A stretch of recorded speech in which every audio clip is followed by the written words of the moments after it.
Hello and welcome. Today we're going to be replacing the battery on an iPod Touch 1st Gen. So these things come apart pretty similarly to the classic 6th and 7th Gen iPods. It's metal on metal, so there's going to be clips around the entire frame. So to open it up, what we'd want to do is use a box cutter blade. You could also use the iPod opening tool, which is the tool that is like almost purposely designed for this. The reason I don't like to use these though is they're very flexible. So they can bend very easily. They're like, look at that. And that just makes it more difficult because they're that malleable. Compared to a box cutter blade, it can't really bend. So I just always have a much easier time using a box cutter blade. Now you want to make sure it's a dull box cutter blade. Look, this is how dull mine is. There's absolutely no chance I'm going to cut myself with this. So yeah, another thing. If you're worried about slipping, you could put some tape down over the front, I guess. It's not as necessary on the Touch 1st Gen because the front's made of glass. And you're probably not going to scratch the glass, but if you were opening up a iPod Classic 6th or 7th Gen, or even an iPod Nano 3rd Gen, which has this similar design, you would almost always want to cover the front there to ensure you don't cause any permanent damage.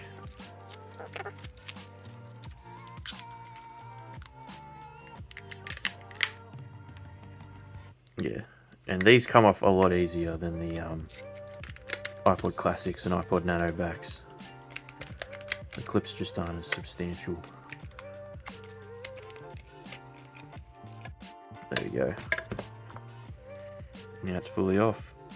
And we can put this whole thing to the side. If you have a broken lock switch button, you can fix that now as well. A lot of the time what can happen is just this screw can come loose. So doing that screw up might cause it to function again. And then another thing that can often happen is the little dome wears down. And if that's the case, then you'll have to replace this whole flex cable part, which is pretty easy. So yeah. But anyways, just putting this off to the side for now. Yeah. On this one, we're just doing a battery replacement today. Can remove the tape for now. As you can see, this one's extremely dirty on the inside, so it's getting stuff all over my desk. Yeah, so these batteries are adhered on, right? But they're adhered down with an extremely strong adhesive, so probably the hardest part is just getting the battery out on this model. They're very easy to puncture. If you use alcohol, you're probably going to end up getting it behind the backlight, so you kind of want to not use alcohol on this, or if you do, just use a very small amount. And then there's also the flex cables running underneath the battery as well for both this top portion and for the LCD. And if you tear either of those, well, it's toast. I guess the LCDs is not too difficult to replace, but if you tear the flex cable for this little PCB, then you're going to have to replace the whole logic board. Alright, but anyways, let's just get into removing this battery. It's actually been a number of years since I've worked on an iPod Touch 1st Gen. I don't do these too often these days. But how I like to do it, as you can see, I'm just using the iPod opening tool. And I'm just going up and down the side here slowly. It is very easy to puncture the battery on this model as well, so you want to watch out for that. Puncturing the battery can lead to a lot of issues. Usually it has warnings on the battery, like it can say you can cause fires and stuff, but from my experience, that's never actually happened. I've punctured many batteries in my time fixing iPods, and never have I had any negative consequences, so yeah. I still wouldn't puncture it on purpose, obviously, but it's not the end of the world if you do. Another thing when you're doing this, you see this little thing here, that's for the lock switch. So if you accidentally snap this little spring part off, you're not going to have lock switch functionality. So be very careful when you're using your tools around that area of the iPod, because that makes contact with this little pad here on the back. It must use the frame or something to complete the circuit. But anyways, moving our way onto this side. You don't want to poke this all the way through, because again you can tear the flex cables. Alright. let's start trying to lift this up a little bit. Might have to risk bending the battery a little bit to actually get it off. As you can see, it is now off, and that's where our adhesive is. Got a strip here, and a strip here. So maybe watch the full tutorial before you actually attempt to start going at this. And just keep in mind where all these bits of adhesive are so you know what you're doing. Alright, now in order to replace the battery, we're not going to have to fully remove the logic board, but we are going to have to get the logic board up, and that will require us to remove 4 screws. So now grabbing your little parts mat, and we can remove the screws and put them on the mat. So we got 1 screw here next to the headphone jack, 1 screw here below where the wires are for the battery, and then there's another 2 screws that are hidden under this little piece of tape. So let's remove the tape. Alright, and we'll undo all these now. And they are different sizes, so you do want to keep these in some sort of an order here. I usually lay them out similarly to how they were laid out on the iPod. Just makes it easier to keep track of. So yeah, there you go, they were sort of positioned like that. Now we need to do these 2 screws at the top as well. So I'm doing these, 1 and 2. Now we want to undo this little flex cable here, and that is for the digitizer. As you can see, that runs like underneath. So if you don't know, the digitizer is the thing that creates the touch functionality. So be careful of that as well. And this is a pretty dirty iPod again. So I want to make sure none of that dirt and stuff gets in the way of the connector. But anyways, now what we want to do is we want to get this whole area and lift that up. So this little part here is like the antenna, I'm pretty sure, for like the Wi-Fi. And that is adhered down, so we want to lift this up without causing any damage. And again, as you can see here, that is connected via a tiny little flex cable, and if you damage it, then you're going to lose your Wi-Fi functionality, or the range will be very crap at the least. You might still be able to connect if you're standing right next to the router, but yeah, and that's the thing with this iPod, right? There's flex cables connecting the PCBs, but they don't have connectors. They're like infused inside of the PCB. And there's 3 of them, I'm pretty sure. There's this one here that runs from this bottom board to this top board. There's another one for the antenna. And then as we get this out, you'll see there's another one down here as well. So let's use a bit of alcohol and we'll weaken the adhesive and get this board lifted up. Just spray this with a little bit of alcohol. Let me show that. Just got a cotton bud, right? Just gave it a couple of sprays. You want to make sure when you're spraying it, you're well away from the iPod.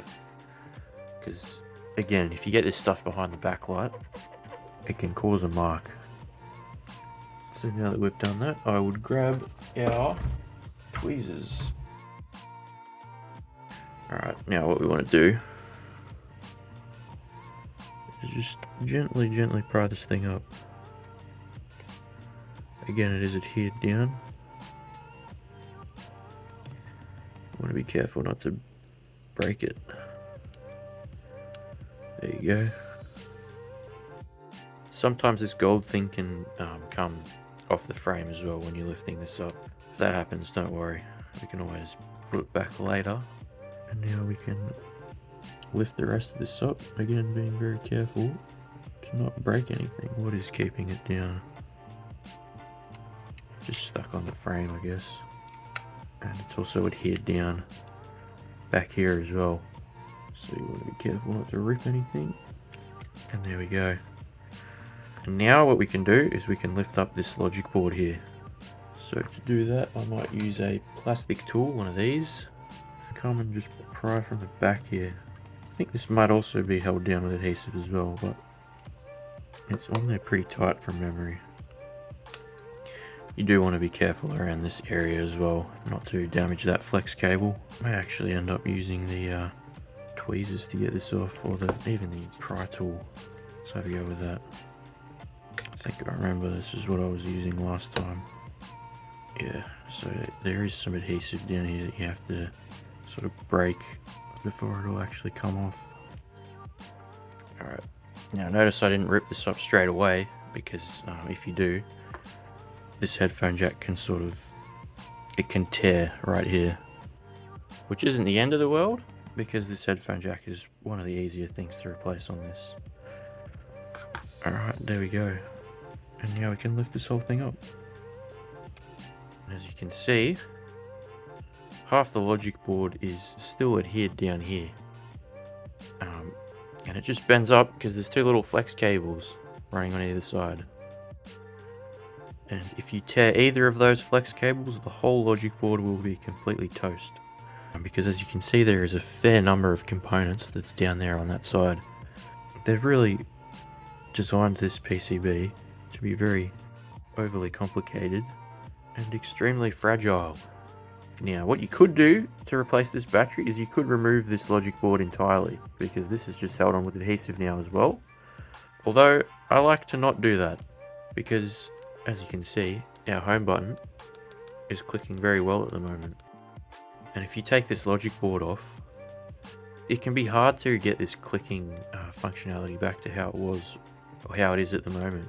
So, I think I'm just going to leave that, and we'll do the battery replacement with the logic board just like this. So now let's move over to the soldering iron, and I'll show you how to replace that battery. Although before we do that, this one doesn't need a new screen. As you can see, it's perfectly fine. Although a very common issue with this iPod is you'll get a circle of dead pixels just on the screen. And yeah, to fix that you'll just have to replace the LCD, which is a pretty easy replacement on this model.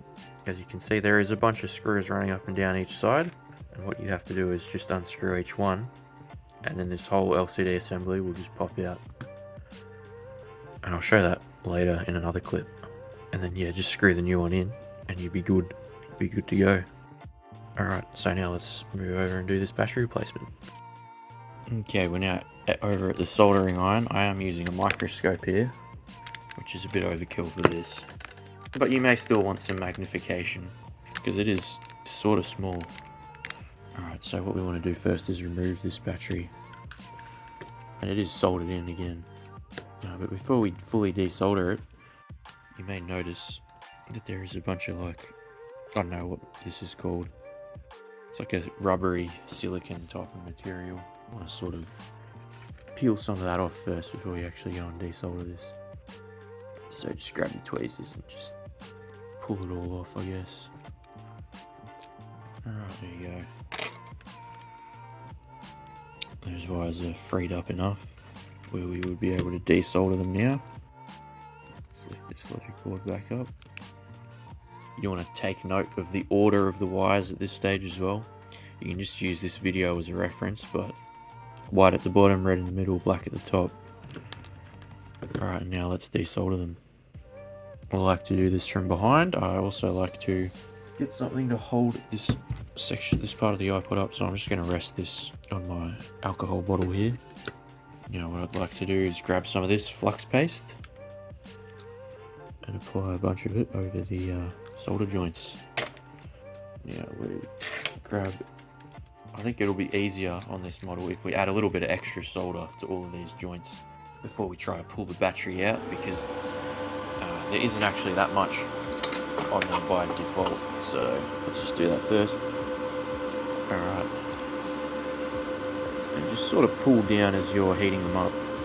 I wouldn't pull very hard at all, just light pressure, because what can actually happen is you can rip the solder pads off of the PCB, and if you do that, that's no good.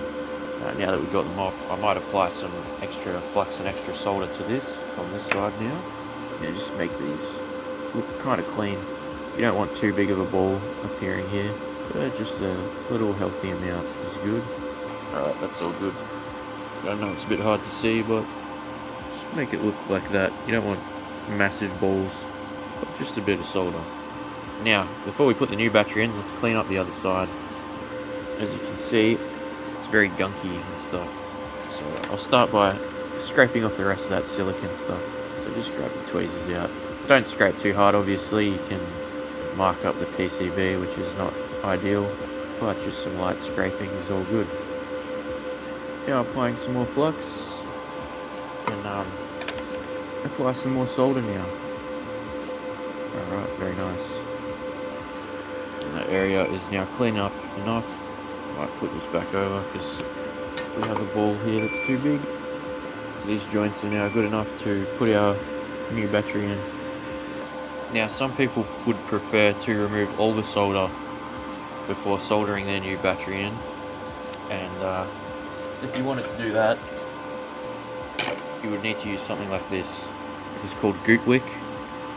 Well, that's the brand name. It's called Solderwick is what the actual product is, and you just use this with the soldering iron to remove solder from some of these pads, but I don't need to use that. Alright, now grabbing our new battery. It's the same size as the original, I'm pretty sure. And there's our 3 wires. Alright, so I have a second iPod here to reference where the wires go. But you can just use this video if you don't have that. So it's white at the bottom, red in the middle, and then black at the very top. And let's put these in. So what you want to do, grab our white wire first, and heat up the solder joint while you slot that in. Alright, next is our red wire, and actually at this stage it might be easier to hold these with the tweezers. Alright, it's not sliding in. Some of the wire didn't want to slide through on that one. I think one of the strands sort of frayed off to the side, but that's alright, it's still in. And now for the black one. Same process. I'll add some extra to that black one there, as it looks like a lot of that solder's been pushed through to the other side. Alright, there we go. Bring this back up. Alright. Now after we've got that in, we want to inspect it from this side and make sure that those joints aren't sticking up too much and that they're properly attached. So as you can see, one of them is the black one, sort of sticking out a bit. So what I'm going to do is just grab my wire snips and cut it up. Now another thing we can do, just with the soldering iron, is sort of fold these over. Just do this now. Just make them sit a bit flatter so that the iPod can still go back together. And if you've got any spikes, like I've got some solder on the screw hole there and it's caused a bit of a spiky area, grab the soldering iron and wipe that off. Alright. I did end up getting a little bit of solder on the screw hole there, but that's alright. There's not enough to cause any issues. If you do get too much and it completely covers over the screw hole, again, what you could do is use this Gootwick. But anyways, now what we can do is we can take this back over to the desk and we can reassemble it. Alright, now we've got our battery soldered in. Now it's just time to reassemble this thing. So first things first, putting the logic board back into place, and we'll do these screws up. Screw them in like this. Oh yeah, if you're wondering about this screwdriver, this is an electric screwdriver. So yeah, it's got a little LED as well. It'll light up the area where you're screwing if it's too dark. But these things can be pretty good. They can be a bit of a time saver if you do repairs like this pretty often. They do have a bit of a learning curve, so it might be better to stick to a regular screwdriver if you're still learning, because it is a bit funny. You need to apply a good amount of down pressure when you hold the button, as you would when you are using a regular screwdriver, which takes a bit of getting used to. But yeah, these can help get out tight screws that you just are struggling to get out with a regular screwdriver, because you can just push and then click a button and then it'll just come out. And yeah, things that would otherwise have stripped, you can get out with this. So if you're interested in buying one of these, I'll have a link to it in the description. They're about $30 off of AliExpress, shipping worldwide, so I think they're a pretty good buy if you do stuff like this pretty often. Alright, now we can clip the LCD back in. And with these connectors, you want to make sure you get it in place before you push it down, because if you start forcing it in before it's lined up, you can actually mash up the connector, and then it'll need to be resoldered if you want to fix it. And that is a very difficult repair, so you just want to avoid breaking it in the first place. And same thing goes with plugging the digitizer flex back in. Let's get it lined up, push it in, and let's get these two screws installed. Pretty sure these top two are the exact same size. Another thing with the electric screwdriver is you don't want to hear it start like clicking over the screw. That means it's stripping it, so maybe don't screw it in the entire way. Just manually turn it for the last couple of turns. Alright, now let's get this antenna seated back into position. So just be very careful with this again. You've got to sort of push it back in there. That antenna's sort of coming up as well, which is not the end of the world. But you want to sort of position this so that it goes on top of the antenna when you're pushing it in. Alright, there we go. Now we can flip this battery back into the correct position. We may actually have to adhere this down as well, so that's the next step. Grab out some new adhesive. This old stuff is completely gone now. After you take the battery off for the first time, this stuff loses its stickiness. So what we can do now is just pry this up. Alright. There we have it. Stick down some new adhesive. Yeah, the adhesive I like to use is this black 3M stuff. Just seems to be the best for phone repairs out of all the stuff I've tried. So I'll put links to that in the description as well. It's also easier to take off than what was on here originally, which is good. Yeah, as you can see, I'm sort of going over the old flex cables.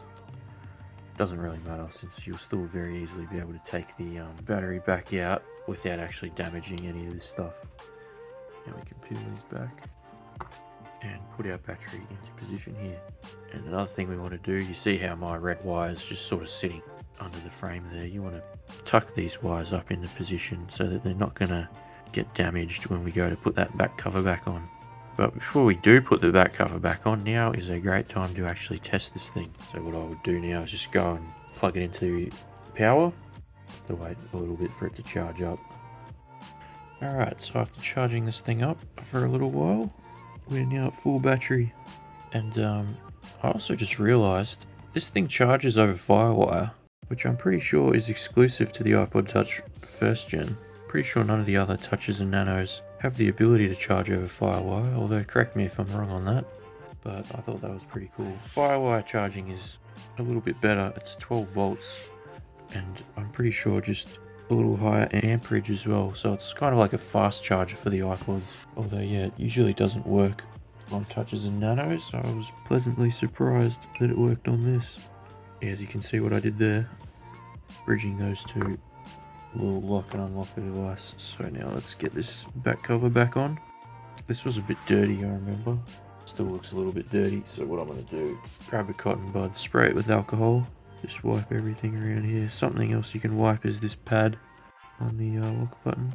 Just get as much sort of gunk out as you possibly can. And there we go. Now just inspecting all our clips, making sure nothing is bent up in any weird looking way. This looks all good. Now I can just put this back on here. Again, making sure these wires are out of the way too. But it should clip back on very simply. Sort of had to push it up against the side of the table to get that all back on properly. But now this looks all good. Let's double check all the functionality here. Yep, works nicely. Oh, what's going on there? Our lock button it's not making enough contact. I'm wondering if these clips, it works when you squeeze it. Oh, and we're also getting a pressure point when we do that as well. I'll open this back up again, and I might just try to clean out that lock button mechanism.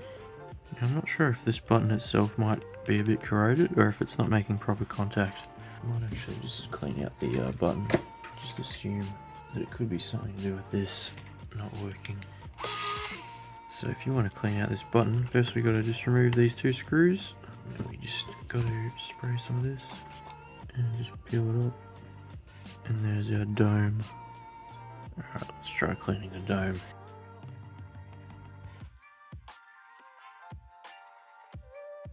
Alright, our lock switch appears to be working a lot better now. Don't know why it was being such a pain, but we seem to have fixed it. And there we go. This iPod is now done and now ready to be sent back. This iPod doesn't actually have a speaker, it's just got a little clicker. It's just responsible for making lock and unlock sounds. Yeah, the iPod Touch 1st Gen was pretty bare bones in comparison to even the 2nd and 3rd gens. There's not that much stuff you can put on it. Pretty sure it didn't even come with the App Store out of the box. I think that came in an update. Yeah, but another thing to keep in mind with this iPod is that you can't actually restore it through iTunes properly like you can with the rest of the iPod still. If you plug it in and click the restore button, it'll come up with some error message and it just won't let you restore it. So yeah, what you'll have to do is manually download what's called the IPSW file, and you can just get that online. And then on the restore screen, you just hold the shift key and click restore, and then it'll allow you to select the IPSW that you just downloaded, and then it should restore properly after that. Although if you're on software version 1.1.5, which I'm pretty sure is the original software version, you'll have to put the device into DFU mode prior to doing that. It won't just let you restore it just through the menu or whatever. It'll come up with some other error message if you try to do that. So yeah, to put it into DFU mode, I'm pretty sure you just hold the, the lock switch and the home button together at the same time till the screen goes black, and then just keep holding it till you hear like a USB noise or something, and that should fix it. But anyways, I will package this up and get this sent back to the customer now. Thank you for watching this video. If you liked, give it a like, subscribe to the channel. See you next time, and bye.